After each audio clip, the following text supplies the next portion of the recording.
let me ask you this. Okay, so they're submitting all this. This is not going to Gull, is it? This is going to the appeals court, correct? No, incorrect. It's Going to Gull.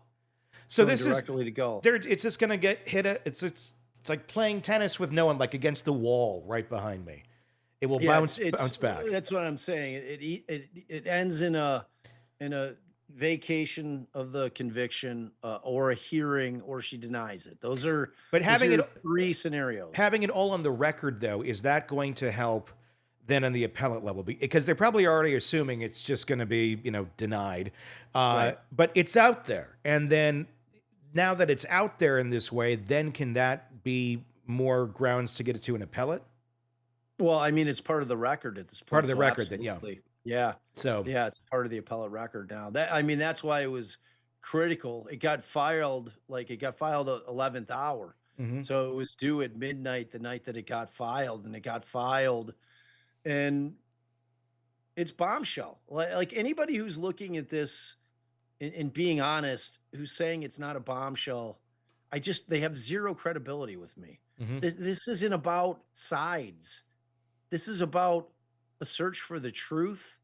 And I have no idea if Ron Logan is bridge guy, but Yeah. it sure seems like he could be. Yeah, I mean, Like, let's listen to this here because I have it handy. This is yeah, can we from start using some of your toys, please? yes. This is from Crime Nation and Inside Edition.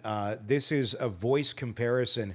We're first going to hear the Down the Hill from Bridge Guy, and then we're going to hear Ron Logan giving an interview.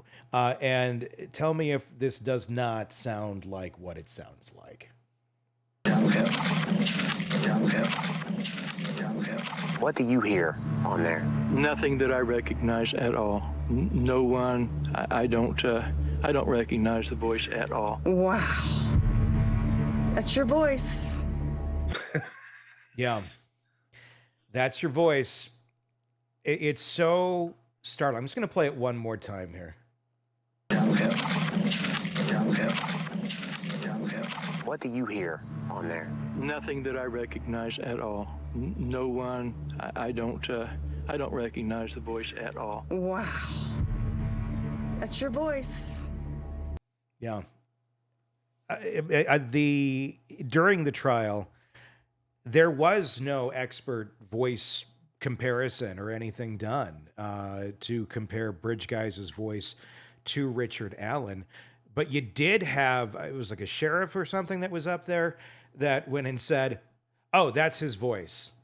And nobody contested it.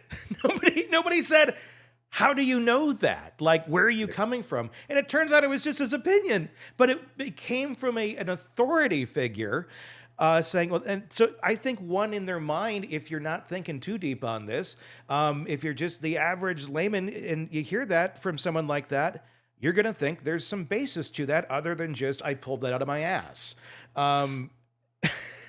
But, Yeah, that cop was Brian Harshman. yeah. So he was the guy who was tasked with listening to the 700 hours of calls between, over the years of Rick Allen to Kathy and to his mother and Mhm. stepfather Ken. And he's like, McClellan asked the question. He's like, well, you having listened to Richard Allen's voice for hundreds and hundreds, thousands of hours, is it your opinion that that's the voice that you hear on the Bridge Guy video?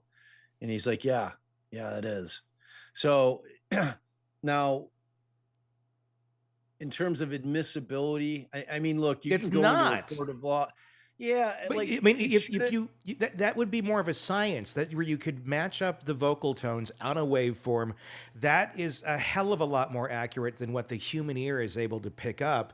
I mean, yeah, could it be his opinion? Sure, it totally can be his opinion, and he's heard that many hours. But how graveled it was, I mean, maybe it was beyond recognition in a piece of software. Maybe that is the answer as to why they didn't do that. I don't know. Yeah, and I mean the other part of it is you have to factor in the enhanced version that everybody in that courtroom heard. Mhm. How is that changing what the voice sounds like? True. Yeah. You know what I'm saying? It's like which could even make it more clear that it's Ron Logan. So, but again, like you said, I mean, can he give his opinion? Yeah. Like, I Yeah. mean, Tony, if you were to come into court and they asked you, like, if your ex-wife, like, well, have you seen her sign documents before? Yeah. Well, does that look like your signature? Yes, it does. I've seen Mhm. it many, many, many times, and that Sure. looks like it. So you can give that opinion, Yeah. but it's not an expert opinion. I It's a I it's and a lay opinion. that's where I thought it should have been corrected. Like, is that your opinion? Yes.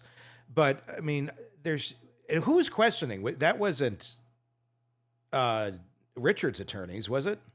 No, well, they crossed That, him. So yeah, that was Harshman yeah, getting directed by yeah. McClelland. Okay. And then on cross, I can't remember if it was Andy Baldwin. I think Yeah. Baldwin may have done that cross examination. Um, or Brad, one of the two of them. And I'm like, do you have any training in voice analysis? No. Like asked all those questions like Yeah, I just didn't think it connected the dots enough. Of you said this earlier, and I didn't. Yeah, it didn't rebut it.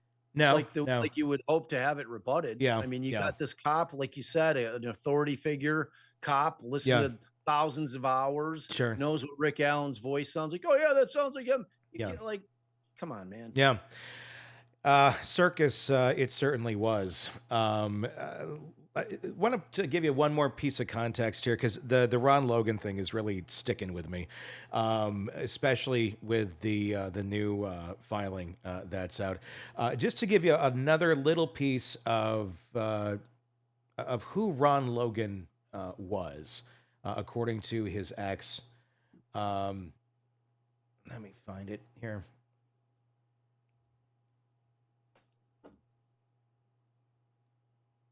She really gets into some detail. Yep, here we go. So, trigger warning. It's about abuse, but this is who Ron Logan was, according to someone who was at once very close with him. Let's take a look. One day, he had been working on putting a new door on a basement cellar, and I said I wanted to break it off with him. And out of the blue, he hit me over the head with the crescent wrench. And I remember taking off, running to my vehicle, and I remember falling to the ground. And I was afraid he was going to hit me again. So I was able to get on my hands and knees, and I crawled away. I got to my vehicle, and I was able to leave, and then I felt the blood running down my face. I barely remember the drive to the doctor's office, which is only a few miles to Delphi, and had 7 steeples put in my head.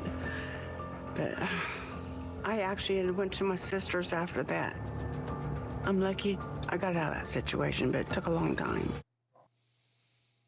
Yeah. I mean, that from Crime Nation, by the way. It was a documentary that was done. It's just, yeah. If you're capable of that, you are capable of that. I agree. I mean, I'm not trying to pigeonhole Ron Logan into being a serial killer, but I could tell you that there are multiple stories of Gacy doing that exact same thing, except substitute a crescent wrench with a hammer, where guys in his garage with Gacy and says something completely nondescript, not even anywhere as close as like, I'm trying to end my relationship with you. And Gacy just like had this glazed look in his eyes, like he was no longer there, and just thumps this guy in the skull with a hammer. Yeah. Like cracks the skull. The guy passes out, wakes up. He's like, Gacy had driven him and left him out somewhere. I mean, like, it's like you said, man, it's either it's in you or it's not. Yeah. You're either built like that or you're not. Yeah. And to do something that cruel and scary, which, like you said, I mean, like I would have to assume that if I sculled you with a crescent wrench, that there's a good chance I'm killing you. Yeah. Yeah. You know what I mean? Like that has to enter my brain as a possibility. And it's just, I don't know, man.